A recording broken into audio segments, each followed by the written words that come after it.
Ve a por ayuda, ve a por ayuda. ¿Qué te pasa? ¿Qué ha pasado? Nada, que se me ha cerrado, porfa, pon un poco de profe. Bienvenidos a otro vídeo de Aprende Anestesia. Hoy me gustaría que repasáramos el laringoespasmo. En primer lugar, comentar que vamos a hablar del laringoespasmo asociado a la anestesia, pero es interesante que sepáis que podemos tener laringoespasmos en pacientes que no están anestesiados. Esto suele ser producto de patologías a nivel laringio, patologías neurológicas, producto de un reflujo, a veces son de origen psicógeno, etc. También podrían venir por un golpe seco, ¿no? Si tú te caes y te das un golpe seco en la espalda, también podría gatillar un laringoespasmo. ¿Qué es el laringoespasmo? El laringoespasmo es un reflejo de cierre glótico mantenido mediado por el nervio laringio superior. Normalmente en anestesia lo vamos a ver en pacientes que no están muy profundamente anestesiados, que reciben alguna suerte de estímulo. ¿Qué estímulos tenemos? Pues puede ser lo más típico el tubo endotraqueal, una mascarilla laringia, secreciones en la vía aérea, puede ser un estímulo quirúrgico, los mismos gases anestésicos o simplemente una vía aérea que está muy reactiva tras una infección respiratoria. Es importante entender que el laringoespasmo no es un fenómeno de todo o nada, ¿vale? Es bastante dinámico. Podemos empezar con un cierre parcial de cuerdas y que vaya progresando y hacerse a un cierre total que no permita nada de paso de gas. O, por lo contrario, podemos tener un cierre completo que vaya aflojando, el paciente vaya aflojando y finalmente se deje ventilar. Además, es importante entender que existen fundamentalmente dos mecanismos de cierre glótico. Por un lado, el que sería más obvio, el mecanismo de cierre por obturación, que sería el cierre de las cuerdas, ¿no? Como unas puertas. Este cierre es el que puede ser parcial, ¿no? Una parte, la parte quizás de abajo del tercio posterior de las cuerdas, puede quedar algo abierto y puede dejar algo de paso de gas. El otro mecanismo sería el cierre por válvula de bola. Esto en realidad a lo que corresponde es a todos los tejidos blandos que hay por sobre la glotis, que serían las cuerdas vocales falsas, toda la mucosa que rodea a las distintas estructuras periglóticas, que también es capaz de cerrarse por encima de la apertura glótica, y luego la epiglotis, ¿vale? Que va a cerrarse como una especie de capullo por sobre toda la glotis, y la misma tráquea que va a ascender, ¿vale? Todo ese mecanismo es lo que se entiende como ese mecanismo de válvula o bola. Es importante entender que existen estas dos facetas, ¿vale? Porque algunas van a responder mejor o peor a los distintos tratamientos o maniobras que podamos hacer. Cuando tenemos un laringoespasmo parcial, normalmente vamos a tener alguna evidencia de que existe paso de gas. Lo más evidente sería que escucháramos el paso de gas, o sea, un estridor, ¿no? Podríamos oír un estridor. Lo otro que podría ser es que viéramos que empaña algo la mascarilla o incluso, aunque esto es más raro, que pudiéramos llegar a ver algo de capnografía en el monitor. La otra forma de darse cuenta de que el paciente tiene un laringoespasmo parcial es cuando el paciente no se desatura. Aunque no seamos capaces de objetivar que está entrando y saliendo gas, el hecho es que el paciente no se desatura. Cuando el laringoespasmo es total, no vamos a escuchar nada y lo que veremos normalmente si el paciente está con esfuerzo inspiratorio es que vamos a ver que el paciente inspira y tiene un tiraje muy importante. Este tiraje y este respirar en vacío es lo que nos lleva a una de las complicaciones del laringoespasmo, que es el edema de pulmón ex vacuo. Esta complicación no es muy frecuente, es como de un 3%, ¿vale? Y sobre todo la vamos a ver en adultos o por lo menos en adolescentes. Los niños pequeños que no tienen suficiente fuerza para generar tanta presión negativa, no solemos verlo, ¿vale? Aparte por las características del tórax más flexible de los niños, etc., no son capaces de generar tanta presión negativa y eso los protege un poco de hacer estos edemas de pulmón. Con esto no quiero decir que no se pueda producir un edema de pulmón en un niño, sino simplemente que son mucho más raros. Tercero, es importante entender que el laringoespasmo es una crisis frecuente. En un estudio nórdico, un registro de pacientes con más de 130.000 pacientes, encontraron que la incidencia era más o menos como de 8 por cada 1.000 pacientes anestesiados. Por lo tanto, razonablemente frecuente, lo vamos a ver mucho en la práctica. En niños era más frecuente y era el triple de frecuente, como unos 27 por cada 1.000, en los pacientes menores de 3 meses. La frecuencia del laringoespasmo subía hasta un 10% en los pacientes con infección respiratoria. Las paradas cardíacas en paciente pediátrico por laringoespasmo eran de unos 5 por cada 1.000 episodios. Por lo tanto, es una crisis que casi no es crisis, es algo que por lo menos en anestesia pediátrica es casi parte de la rutina del trabajo. Lo otro que es importante entender es que el laringoespasmo se puede producir en todas las fases de la anestesia. Cuando estamos durmiendo al paciente, ¿no?, en la inducción, en el mantenimiento, cuando lo estamos desportando y, muy importante también, cuando lo estamos transportando, y luego ya en la URPA o en la reanimación o en la UCI también podríamos tener todavía un episodio. Y por lo tanto deberíamos estar preparados para tratarlo en todas esas fases. Es importante entender que 3/4 partes de los pacientes no te van a sorprender.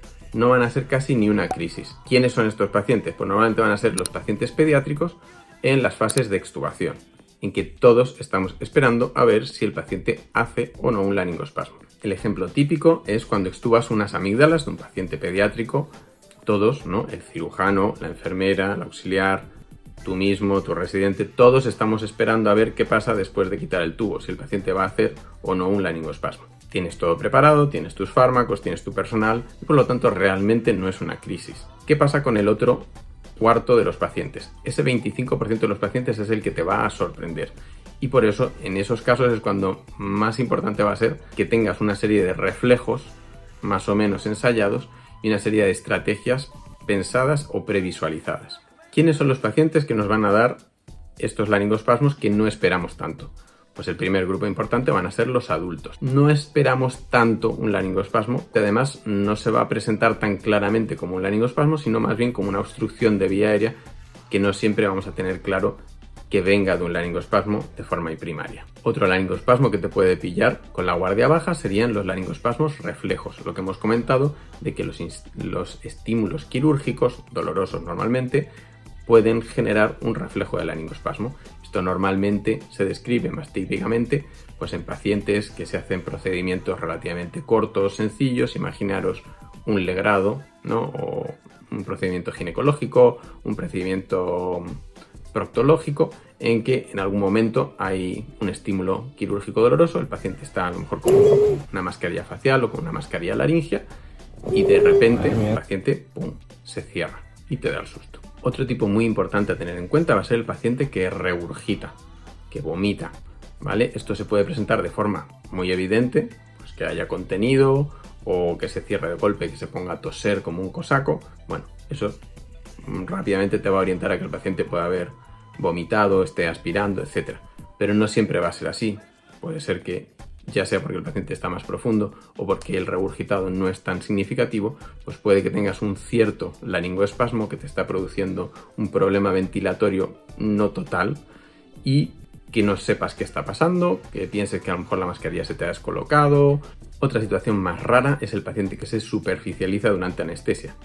Esto puede ser porque se acaba el gas y tú no te das cuenta y no tienes alarmas puestas, o porque te malfunciona tu anestesia intravenosa y también el paciente se superficializa, tiene un dispositivo en la faringe y te empieza a toser o se cierra.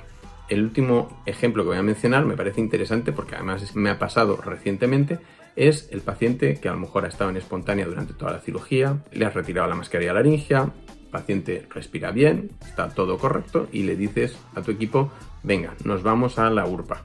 Y pasas el paciente a la cama y no te aseguras de que sigue respirando bien una vez que has hecho ese movimiento, ese cambio de fase a la cama. Y por el camino te das cuenta que el paciente, producto de ese movimiento, se ha obstruido, ha hecho un laringoespasmo y se ha cerrado. El movimiento en los pacientes es uno de los factores que se describe como gatillante del laringoespasmo. Así que siempre que muevas al paciente, que todavía está bastante dormido, es muy interesante que sigas reconfirmando otra vez que el paciente no ha dejado de ventilar. Aunque aquí vamos a hablar del laringoespasmo en general, no estamos hablando solo del pediátrico, lo cierto es que personalmente yo tiendo a distinguir dos tipos de laringoespasmo. El laringoespasmo en bebés y el laringoespasmo en todos los demás. ¿Por qué lo distingo así? Porque normalmente el laringoespasmo en los bebés suele ser más intenso y relativamente fulminante. Todo ocurre muy rápido y normalmente casi no te da tiempo a decir nada más que por favor ponle Lanectine. En cambio, en el resto de laringoespasmos, en que esto no ocurre tan fulminantemente, te va a dar tiempo a pensar, a hacer maniobras, a hacer intervenciones, pensar si vas a poner un bolo de propofol, etc. Luego podríamos distinguir a lo mejor el laringoespasmo en adultos y el laringoespasmo en niños. Este sería un poco lo que hemos dicho. En los niños normalmente te lo esperas y normalmente es fácil de diagnosticar que la obstrucción es por un laringoespasmo, y en adultos, en cambio, pues ocurre todo esto que hemos dicho, ¿no? Que el paciente se obstruye, pero tú no sabes si es de vía aérea alta, si es un broncoespasmo, en fin. No lo vas a tener tan claro y te va a requerir un poquito más de investigación normalmente. Sexto punto que vamos a tratar, las maniobras que vamos a ir implementando durante un laringoespasmo. Quizás la primera maniobra y más importante sea la petición de ayuda. Los distintos estudios que hay en relación con laringoespasmo muestran que el contar con ayuda competente en el manejo del laringoespasmo previene que el laringoespasmo pues vaya a mayores, ¿no? No solo es importante saber que uno tiene que pedir ayuda, sino entrenarte a ti mismo a pedir ayuda de forma refleja, automática, sin que te cueste ningún esfuerzo. A mí mismo, que soy anestesista pediátrico, me cuesta pedir ayuda, porque pienso que en el fondo me puedo manejar con un laringoespasmo y que tengo más o menos suficiente personal para manejarlo, etc. Pero aún así, tú no sabes a lo que puede ir el laringoespasmo y siempre va a ser mejor movilizar la ayuda al principio. Entonces yo me tengo que obligar a pedir la ayuda y muchas veces para cuando llega, pues puede ser que le digas no, ya está, ya se le ha pasado, está todo ok. Ya te ha dado tiempo a ponerle un bolo de propofol, se le ha pasado y ya está resuelto. Pero es muy importante porque si yo durante la crisis ya me olvido de pedir ayuda, se me va complicando el niño y se me olvida pedir ayuda, voy a estar perdiendo tiempo y manejando mal la situación. Lo otro importante de pedir ayuda con frecuencia es que entrenamos el circuito de petición de ayuda, cosa de que todo el personal que trabaja conmigo se acostumbra a que cuando un niño empieza a tener un problema respiratorio, automáticamente yo aviso y pido que venga la anestesista del quirófano de al lado. Con esto entreno a todo el mundo en esto y puede ser que, aunque a mí se me olvide, o yo entre en una visión de túnel y se me olvide pedir ayuda, o yo piense que la he pedido pero la he pedido en mi mente, no lo he verbalizado, todo el personal que trabaja conmigo ya está acostumbrado a que yo pida ayuda. Entonces si yo no lo digo, o lo van a hacer ellos de forma automática, van a ir a pedir ayuda, o me van a preguntar, Pablo, ¿pido ayuda? ¿Cuáles son otras maniobras que vamos a implementar durante un laringoespasmo?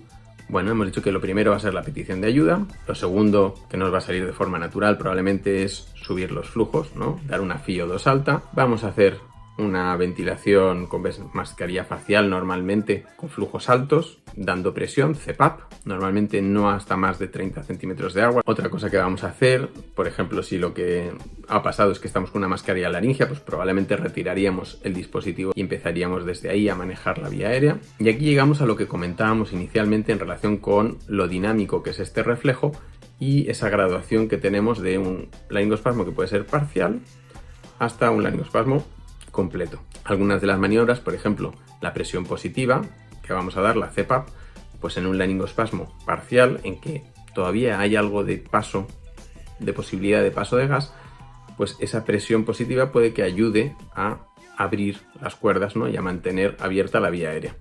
En cambio, cuando no es solo el cierre por obturación, sino que tenemos ese mecanismo de bola por sobre la glotis, el poner más presión positiva lo único que haría sería comprimir esa bola contra la glotis y no ayudaría especialmente. Es interesante recordar que la presión positiva tiene un cierto doble filo. Cuando damos presión positiva y especialmente si damos con mucha presión, ¿no? Si cerramos mucho la válvula, vamos a estar entregando mucha presión y si esa glotis está completamente cerrada, toda esa presión va a ir escapando hacia el estómago, lo cual nos va a distender el estómago generando más problemas.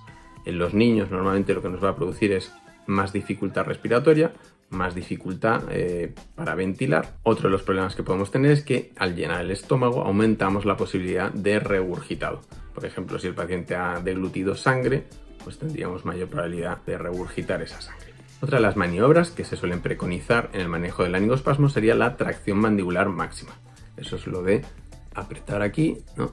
Coger la mandíbula y distraerla hacia adelante todo lo posible al tiempo que hacemos la CPAP. Esto tendría varias justificaciones. Por un lado, se supone que al distraer la mandíbula tiramos de muchos de los músculos que están insertados en la mandíbula, pero también en la laringe, y que eso tiende a romper ese reflejo del laringoespasmo y permite que las cuerdas se abran. Otro efecto que tiene el generar una presión por aquí sería el del punto de Larson, ¿no?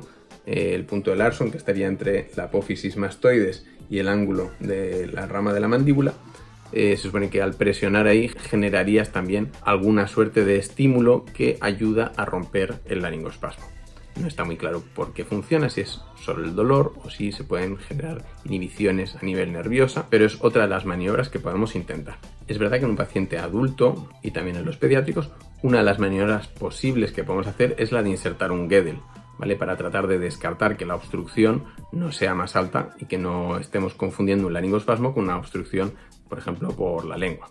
El poner un Guedel a veces también facilita el insertar una sonda de aspiración para vaciar el estómago. Otra maniobra estereotipada que podríamos implementar dentro del manejo inicial de un laringoespasmo sería el bolo de propofol. ¿Por qué meterlo aquí dentro de las maniobras estereotipadas como algo que hacemos inmediatamente? Pues porque requiere un cierto tiempo para que veamos el efecto y para que podamos evaluar si nos vamos a quedar solo en esa medida o vamos a pasar a la siguiente, que sería relajar si el paciente no mejora. En la preparación de este vídeo me he encontrado con un artículo en el que describen una maniobra que sería un masaje cardíaco o un masaje torácico suave, en que los autores durante 2 años trataban a los pacientes con laringoespasmo con un masaje torácico suave, y esto demostró disminuir significativamente la cantidad de pacientes que requerían llegar a succinilcolina. No tuvieron ninguna morbilidad en relación con esta terapéutica, así que es algo que se podría probar. Yo la verdad es que no lo he probado todavía.